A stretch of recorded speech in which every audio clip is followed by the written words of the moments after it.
Hello student, मैं मोइनुद्दीन एक बार फिर से एमडीएस क्लासेस में आपका स्वागत है। आज हम क्लास 10th का चैप्टर नंबर 8 क्वेश्चन नंबर 16 से स्टार्ट करेंगे। इससे पहले हमने फर्स्ट से 15 क्वेश्चन कंप्लीट कर लिए हैं और इससे पहले भी हमने कई सारे वीडियो अपलोड कर लिए हैं। मैंने first unit, second unit, third unit और 6 यूनिट, 7th और 8th कुल मिला के 6 यूनिट अपने कंप्लीट हो रहे हैं और आप मेरे साथ में इन यूनिट का घर बैठे कंप्लीट कर सकते हैं। जब तक अपने स्कूल ओपन होंगे तब तक अपना सिलेबस का 60 से 70% मैं कंप्लीट करवा चुका हूँगा। तो आप मेरे साथ में स्टडी घर पे बैठे जारी रखें, सुरक्षित रहें और अपनी स्टडी को कंटिन्यू रखें। चलो स्टार्ट करते हैं आज का क्वेश्चन नंबर 16। एक समतल जमीन पर खड़ी मीनार की छाया उस स्थिति में 40% अधिक लंबी हो जाती है जबकि सूर्य का 49.60 डिग्री से घटकर 30 डिग्री हो जाता है, तो मीनार की ऊंचाई ज्ञात करो। तो आपको क्या बोला गया है, एक समतल जमीन पर, तो ये आपकी समतल जमीन है, यहाँ पे एक मीनार खड़ी है, ये आपका मीनार है। अब देखिए मीनार की छाया उस स्थिति में 40 मीटर अधिक लंबी हो जाती है।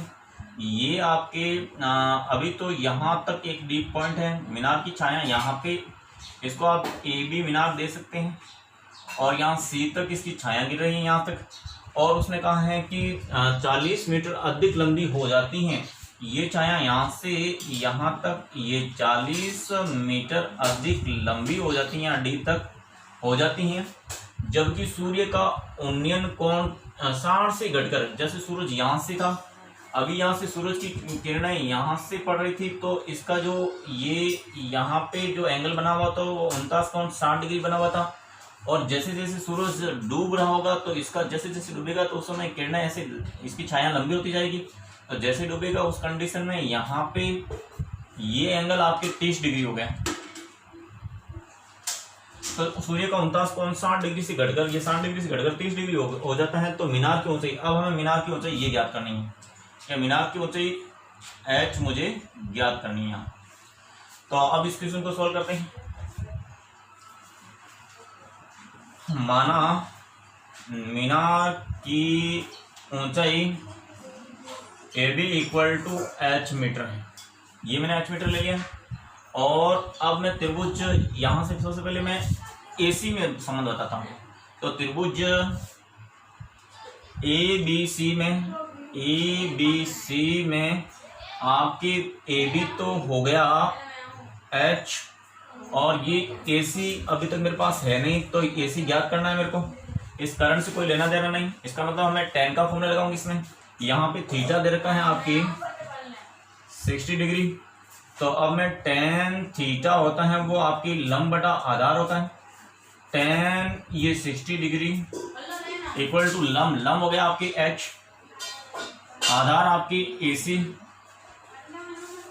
तो ये आपके tan 60 का मान हो जाएगा आपकी √3 equal to H AC, cross multiply करेंगे तो √3 AC इक्वल टू H, तो AC आ गया आपके H अपॉन √3। तो अब मैं त्रिभुज ये ले लूंगा ABD में। अब त्रिभुज ABD में आपकी AB तो हो गया H और AD हो जाएगा, AD वो रहेगा आपके, ये तो 40 हो गया, AC प्लस CD, यानी ये AC तो हो गया H अपॉन √3 प्लस ये हो गया आपके 40। इस प्रकार से आपके AB और AD वापस से 10, और इसमें थीटा हो गया आपकी 30 डिग्री। इसमें भी मैं tan थीटा लगाता हूँ, tan थीटा इक्वल टू लंब बटा आधार, तो tan अब की बार है 30 डिग्री इक्वल टू लंब तो हो गया, इसमें H, आधार आपकी AD है, AD हो गया आपकी H अपॉन √3 प्लस 40 डिग्री, ये आपके हो गया। इसको हम लिख सकते हैं, लंब तो हो गया था आपकी AB ये वाला, और आधार हो गया था AD, तो इनकी वैल्यू पुट की तो इस प्रकार से। अब आपकी tan 60 का मान रखते हैं, tan 60 का मान √3 इक्वल टू H अपॉन, इसका अगर मैं एलसीएम लूँ तो ये हो जाएगा आपकी √ऑफ, ये तो एलसीएम आ गया, तो ये हो जाएगा 14√3। अब ये ऊपर पड़ जाएगा, तो इस प्रकार से आपका ये इसको इक्वेशन फर्स्ट दे देते हैं AC को, और इसमें से मैं ये रूट ऊपर कैंसिल, ये हो जाएगा आपकी 1/√3 इक्वल टू, ये पलटेगा तो h√3h अपॉन यहाँ पे h प्लस 40√3, क्रॉस मल्टीप्लाई करेंगे इसको तो 1 से मल्टीप्लाई करेंगे तो ये तो हो जाएगा h प्लस 14√3 इक्वल टू इसको और इसको मल्टीप्लाई करेंगे तो ये हो जाएगा 3√3 और √3 मल्टीप्लाई होके 3h हो जाएगा। h को उधर भगा दिया तो ये हो गया आपके 14√3 इक्वल टू 3h में से एक h माइनस हो जाएगा, तो ये हो गया इस प्रकार से 14√3 इक्वल टू 2h हो गया। तो इस प्रकार से आपकी h हो जाएगा 14√3/2, तो हाइट आ गई आपकी 20√3 मीटर। ये आपका आंसर आ गया कि इसकी जो मीनार की हाइट वो कितनी थी, मीनार की हाइट है वो 20√3 है, और अगर √3 का मान 1.73 रखते हो तो आपकी h इक्वल टू 20 इंटू 1.732, तो h हो जाएगा आपकी ये 4, 6 और 3 और पॉइंट आ जाएगा यहाँ पे, तो ये आपका आंसर हो गया। आप ये आंसर भी लिख सकते हो और ये भी लिख सकते हो।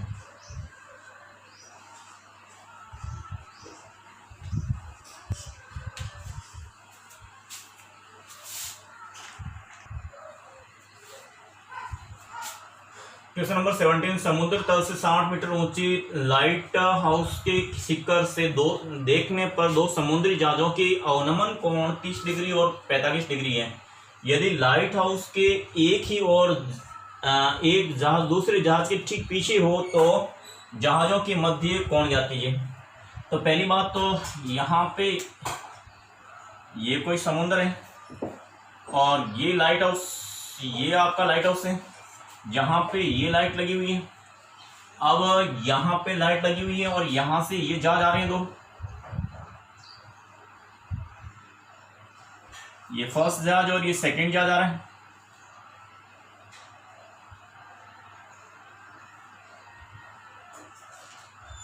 और ये दो जहाज और ये समुद्र है आपके, ये समुद्र है और ये लाइट हाउस की तरफ आ रहे हैं। और यहाँ पे लिखा हुआ है देखने पर दो समुद्री जहाज के अवनमन कोण वो 30 डिग्री और 45 डिग्री। यदि लाइट हाउस के एक ही और, ये लाइट हाउस के इधर नहीं, एक ही और इधर से आ रहे हैं, तो अब आप यहाँ पे जो अवनमन कोण दे रखे हैं, अवनमन कोण होते हैं यहाँ से ऊपर। अवनमन कोण पहले ही बताया हुआ है कि अवनमन कोण जो ये दृष्टि लाइन है उसके नीचे देखने से जो ये एंगल बनता है वो आपके अवनमन कोण होता है। तो यहाँ से ये लाइट हाउस का जो ये तो रहेगा दृष्टि लाइन, ये तो दृष्टि लाइन है। और इससे अगर हम यहाँ नीचे देखें तो यहाँ पे इस जहाज के लिए और इस जहाज के लिए, तो ये आपके इस जहाज के लिए और ये इस जहाज के लिए लाइन होगी। तो अब कहा है कि ये 30 डिग्री और 45 डिग्री। तो अब देखिए यहाँ पे ये कोण तो जो इसको देख रहे हैं वो तो है 30 डिग्री, और ये जो बड़ा वाला यहाँ पे है वो आपके 45 डिग्री कोण है। तो अब आपको क्या करना है, जहाजों की मध्य की दूरी ज्ञात करनी है। ये दूरी ज्ञात करनी है, इनके बीच की दूरी ये, और वो मान लेते हैं x। जहाजों की मध्य की दूरी है वो x मीटर है यहाँ पे, और समुद्र तल से 60 मीटर ऊंचा, तो यहाँ पे इसकी ऊंचाई दे रखी है 60 मीटर। अब यहाँ पे एक बात कर लेते हैं, क्या अगर ये कोण आपके 30 डिग्री है तो ये कोण भी आपके 30 डिग्री होगा, क्योंकि ये जेड पर बन रहा है एकांतर कोण होने के कारण ये कोण इक्वल होगा। और ये 45 डिग्री है तो आपके ये भी 45 डिग्री होगा।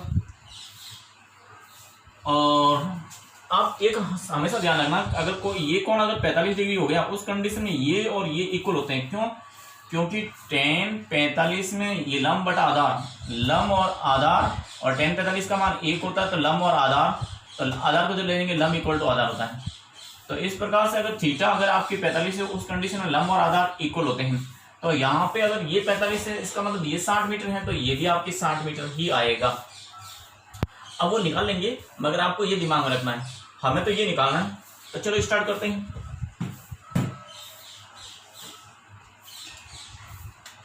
ये आपके ए बी, माना लाइट हाउस ए बी है जिसकी लंबाई वो 60 मीटर दे रखी है, तथा अवनमन कोण यहाँ पे मैं सी बिंदु ले लेता हूँ और ये डी ले लेता हूँ, वो तथा माना सी डी वो आपकी एक्स मीटर जो कि हमें ज्ञात करने हैं उनके बीच जहाजों के बीच की दूरी, ये आपके जहाजों के बीच की दूरी है। अब मैं त्रिभुज ले रहा हूं, त्रिभुज आपके ए बी सी में, ए बी सी में आपके ए बी तो हो गया आपकी 60 मीटर और बी सी हमें ज्ञात करना है, और ये कोण दे रखा है। अगर मैं इसको ई दे देता हूं तो कोण आपके इसमें ई ए सी, कोण ई ए सी इक्वल होगा आपके ए सी बी के, ए सी बी के वो होगा आपकी 45 डिग्री, क्योंकि एकांतर कोण है। तो अब मैं इस त्रिभुज में, मैं यहां पे इस त्रिभुज में टेन थीटा लगाता हूं तो टेन थीटा हो जाएगा लंब आपके ए बी अपॉन आधार आपके बी सी। टेन अब की बार यहाँ पे टेन तो 45 है, यहाँ पे थीटा आपके 45 ही रहा, तो 45 डिग्री ए बी अपने पास में 60 है, बी सी अपने पास है नहीं, टेन 45 का मान 1 होता है, तो ये 60 और बी सी को क्रॉस मल्टीप्लाई करेंगे तो B C equal to 60 metre हो जाएगा। ये आपके बी सी निकला है। अब मैं त्रिभुज ले रहा हूं ए बी डी में, यहाँ पे ए बी तो वही रहेगा आपके 60 मीटर, और इसमें जो एंगल यानी कोण ए डी बी रहेगा वो रहेगा कोण ई ए डी के इक्वल, और वही कितना डिग्री है, ये आपकी कोण ए डी बी हो जाएगा, ये यहाँ पे 30 डिग्री है तो ये 30 डिग्री हो जाएगा। अब आपके बी डी, तो इसमें भी मैं टेन थीटा लगाता हूं तो टेन थीटा हो जाएगा आपकी लंब तो हो गया आपकी ए बी बटा बी डी। अब यहाँ tan 30 degree equal to A B तो हो गया आपकी 60 मीटर, बी डी यहाँ पे बी डी है वो बी सी प्लस आपकी सी डी होगा, क्योंकि आपके ये B D equal to B C plus C D, अब वैल्यू टू सी डी की तो वो एक्स हो जाएगा, टेन 60 का मान, टेन 30 का मान तो होता है 1/√3, और ये 60 यहाँ बी सी तो हमारे पास है नहीं, बी सी यहाँ ये रहा ना, बी सी की वैल्यू समीकरण 1 से रखेंगे तो ये बी सी आपके समीकरण 1 से हो जाएगा, आपके बी डी हो गया आपके ये तो 60 और सी डी को हमने x माना है तो यहाँ पे हो जाएगा 60 प्लस एक्स। अब बस इसको सोल्व करते ही आपका आंसर हो जाएगा। क्रॉस मल्टीप्लाई करेंगे तो इनको क्रॉस मल्टीप्लाई करेंगे तो 60 प्लस एक्स इक्वल टू, इनको क्रॉस मल्टीप्लाई किया तो 60√3, 60 को उधर भेज देंगे तो x हो जाएगा आपके 60√3 माइनस 60, अगर 60 कॉमन ले लेंगे तो 60 ये आ जाएगा √3 माइनस 1 x, और x यही इनके बीच की दूरी ज्ञात करनी थी तो x आ गया आपकी 60 और इस इसका मान होता है 1.732 माइनस 1, तो 60 को मल्टीप्लाई करेंगे 0.732 से, तो फाइनली आपको 0.732 को 60 से मल्टीप्लाई करेंगे तो 6×18 6×12 6×18 19 का असल 1 7×42 तो ये 0 तो 0.3 के बाद में तो यहाँ पर आ जाएगा आपकी 43.92 मीटर, तो इनके बीच की दूरी रहेगी वो आपकी 43.92 मीटर, दोनों जहाजों के बीच की दूरी। तो फाइनली आपके आंसर है जहाजों के बीच की दूरी, जहाजों की बीच की दूरी आ गई आपकी 43.92 मीटर। क्वेश्चन नंबर 18, 1.5 मीटर लंबा एक लड़का 30 मीटर ऊंचे एक भवन से कुछ दूरी पर खड़ा है। जब वो ऊंचे भवन की ओर जाता है तब उसकी आंख से भवन के शिखर का उन्नयन कोण 30 डिग्री से 60 डिग्री हो जाता है। तो बताइए लड़का भवन की ओर कितनी दूरी चला। तो कहने का मतलब ये हुआ कि यहाँ पे ये आपका भवन है जो कि आपके दर का 30 मीटर, तो इसकी जो हाइट दर की वो 30 मीटर है। अब एक लड़का है जिसकी हाइट है 1.5, ये लड़के की हाइट है 1.5 मीटर, लड़का की हाइट है। ये इस भवन की ओर आ रहा है। मान लीजिए वो किसी क्षण यहाँ पे पहुंच गया, ये लड़का है वो भवन की ओर आ रहा है। तो 1.5 मीटर लंबा लड़का है जो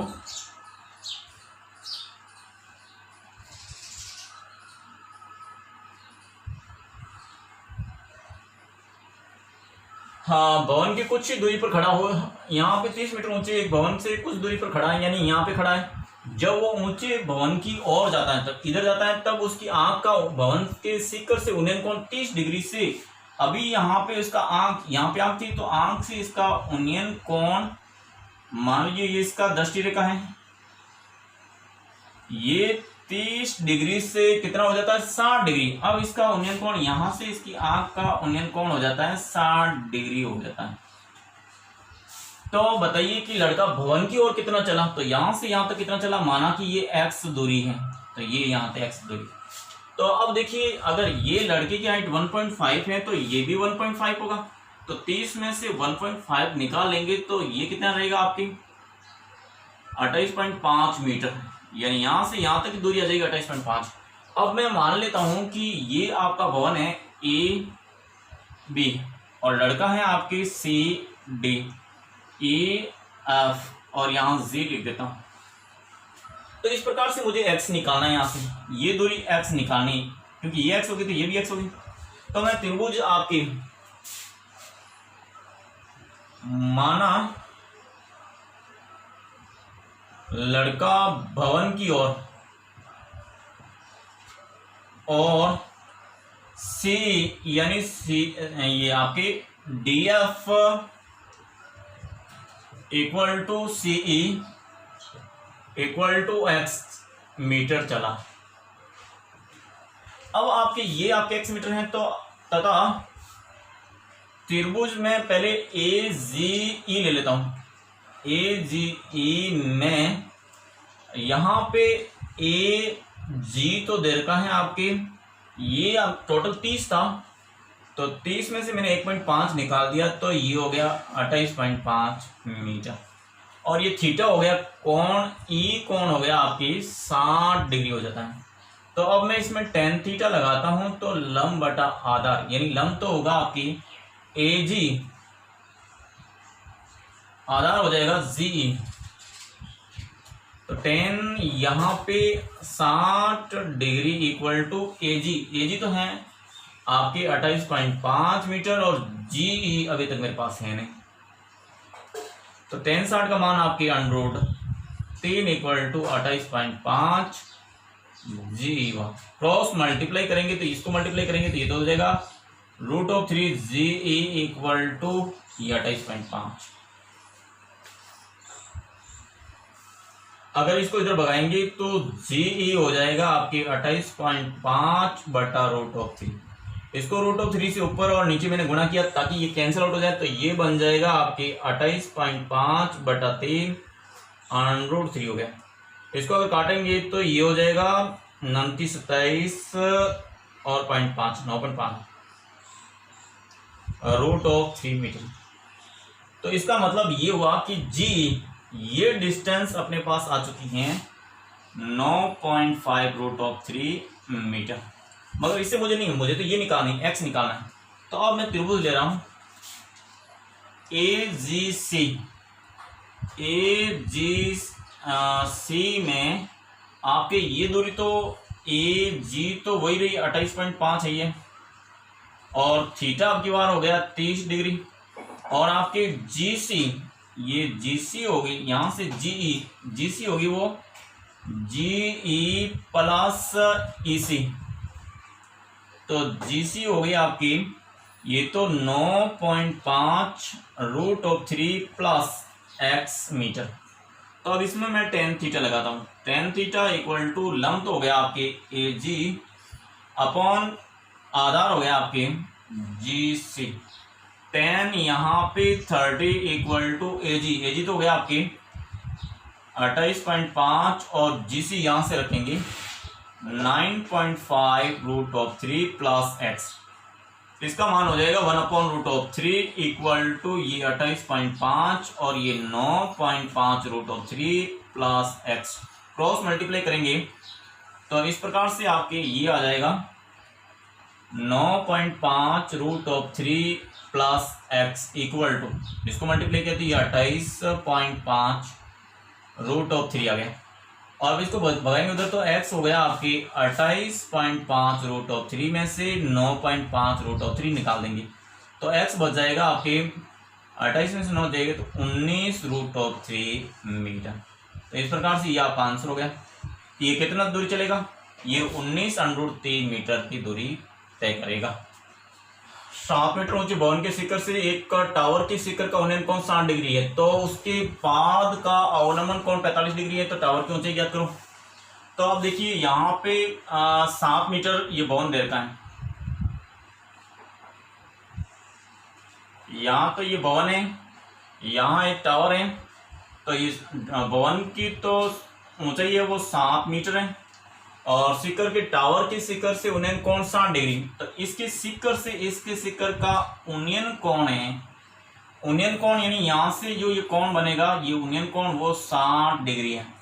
और उसके पाद का अवनमन कोण, इसके शिखर से इस टावर के पाद का अवनमन कोण ये वाला कोण है वो आपके 45 डिग्री है।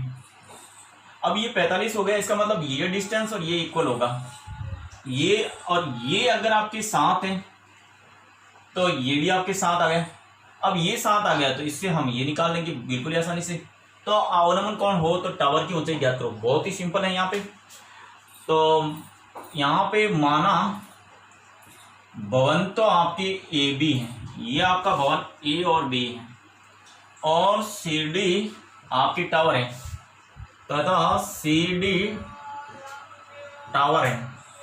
आपके ए बी तो देर का है वो 7 मीटर और यहाँ पे कोई पॉइंट ले लेते हैं ई। तो अगर ए बी 7 मीटर है तो आपकी ये त्रिभुज ले लेते हैं, त्रिभुज ए डी ई, त्रिभुज ए डी ई में आपके ई डी वो होगा इक्वल ए बी के और वो 7 मीटर होगा और यहाँ पे थीटा दे रखा है 45 डिग्री।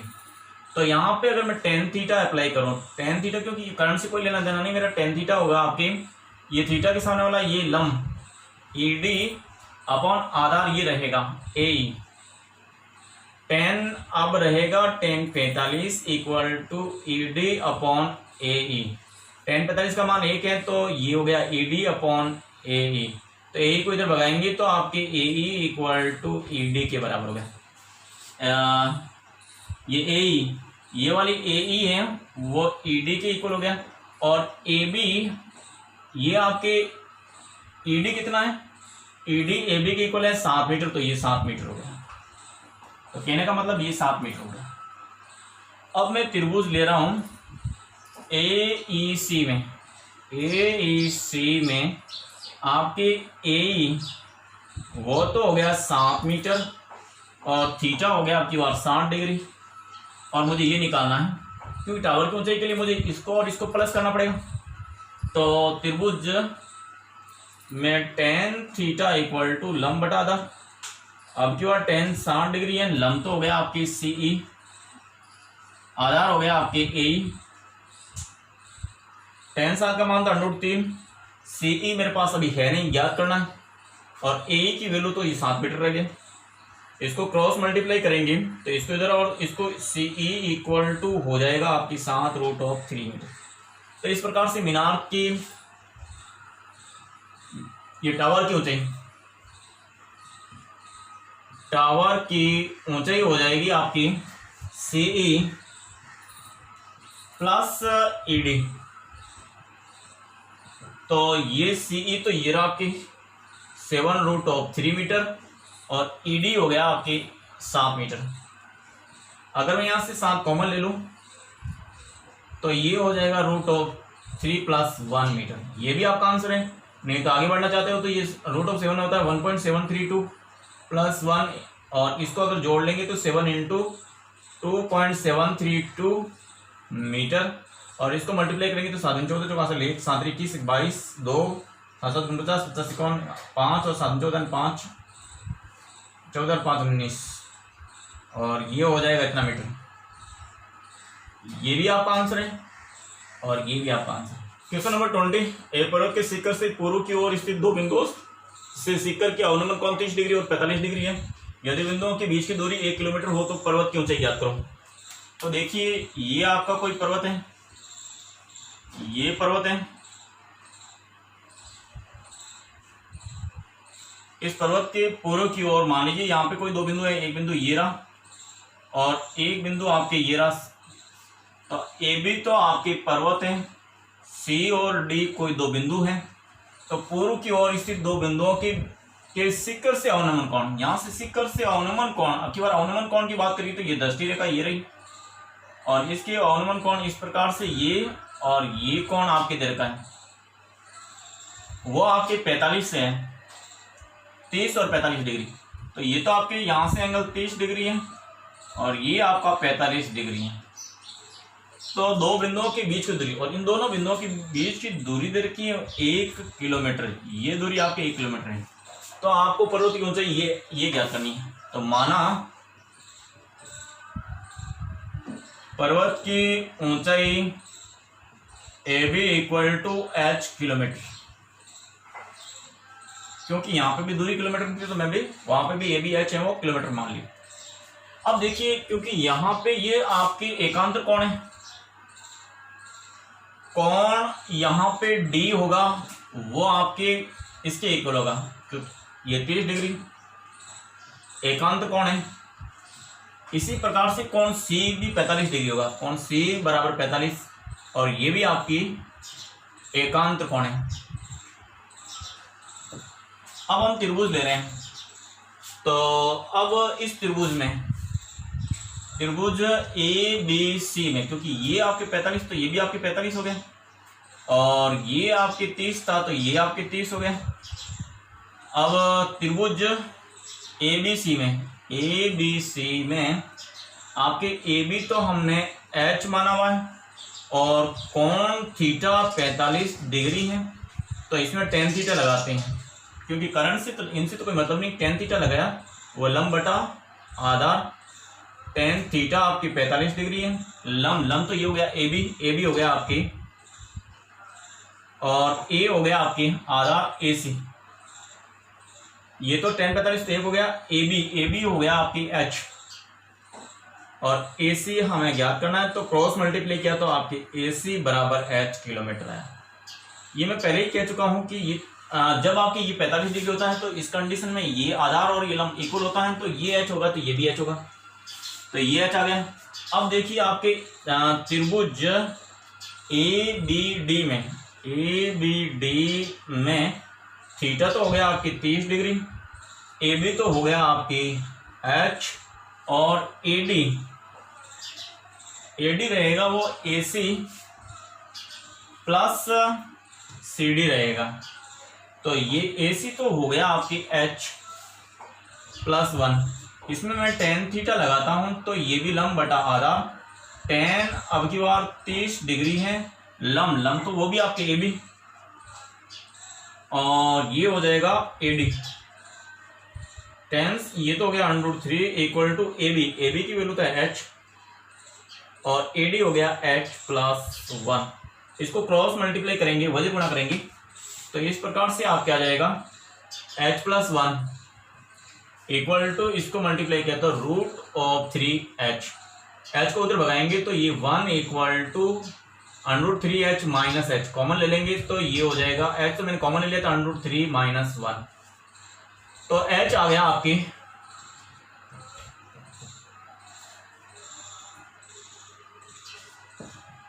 h आ गया आपके 1/√3 माइनस 1।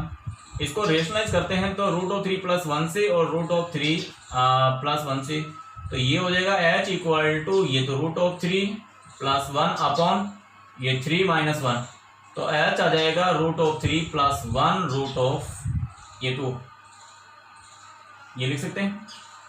अब अगर आप चाहते हो तो h का कंप्लीट, तो √3 को 1.732 रख दीजिए, तो h equal to 1.732 plus 1 by 2, तो h आ जाएगा आपकी 2.732 बाई 2। इसको अगर मैं भाग दूंगा तो ये 1.36 और 6 किलोमीटर आएगा। आपके यहाँ पे यही आंसर सही है और ये भी आपस में। नंबर 24 फर्स्ट, एक झील में पानी के तल से 20 मीटर ऊंचे बिंदु ए से एक बादल का अवनमन कोण 30 डिग्री है। यदि झील में बादल के प्रतिबिंब का बिंदु ए से अवनमन कोण 60 डिग्री हो तो बिंदु ए से बादल की दूरी ज्ञात करो। तो देखिए ये आपके झील है, आप झील पे कोई भी एक झील के पानी से तल से 20 मीटर ऊंचे, अब यहाँ से झील से यहाँ पे कोई 20 मीटर ऊंचा कोई तल है,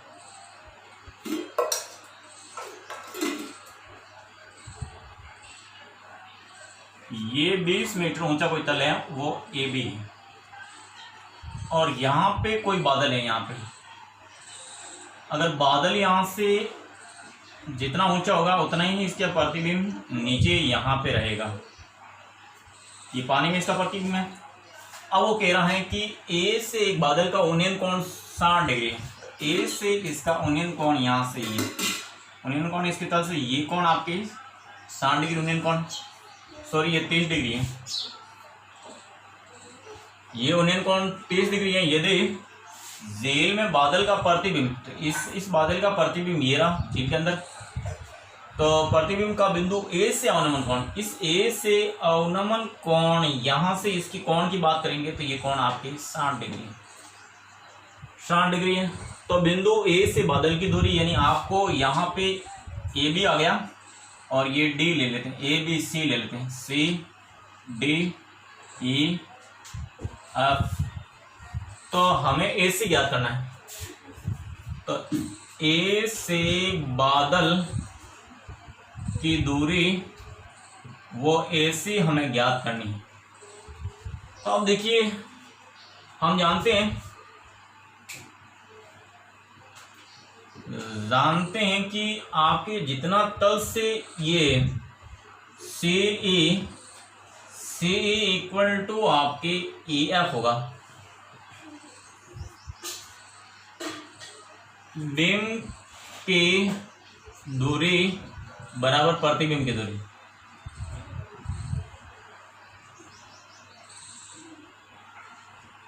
बिंब की दूरी और प्रतिबिंब की दूरी बराबर होती है, तो इस प्रकार से ये हम जानते हैं। अब देखिए यहाँ पे 20 मीटर है, तो पहले तो हम इसको मैं मान लेता हूँ यहाँ से ये h माना, सी डी एच मान लिया है। अब त्रिभुज में ले रहा हूँ, ये त्रिभुज ए सी डी में आपके ये एंगल तो 30 डिग्री है और ये आपकी सी डी एच मीटर माना हुआ है और ए डी, इसमें tan थीटा लगाता हूँ, इसको फिर बाद में याद करेंगे। या तो ये करना, मगर पहले ये याद करके फिर इससे रिलेटेड याद करना है, तो मैं tan थीटा लगाता हूँ। tan थीटा होगा आपकी लंब बटा द tan 30 इक्वल टू लंब तो हो गया आपकी h अपॉन ये आपकी ए डी, एल आपके सी डी हो गया आपके h, देखा h, तो ये हो गया 1/√3 equal to h A D, cross multiply करेंगे तो A D equal to √3h, ये इक्वेशन फर्स्ट आ गया। तो कहने का मतलब ये दूरी आ गई आपकी √3h यहाँ से यहाँ। अब त्रिभुज ले रहे हैं, ये त्रिभुज ए एफ डी में ए एफ डी में एंगल थीटा तो दे रखा है 60 डिग्री, और ये आपके ए डी हो गया आपके √3h। इसमें भी हम tan थीटा लगाते हैं। tan थीटा इक्वल लंब बटा आधार, tan 60 इक्वल टू L हो गया यहाँ पे F D upon F D ले सकते हो, या ये आपकी एफ डी वो हो गया आपकी आधार, आधार हो गया आपकी ई डी। tan 60 का मान √3 एफ डी, एफ डी तो हमें अभी तक ज्ञात नहीं है। एफ डी की जगह ये ले सकते हैं F E plus E D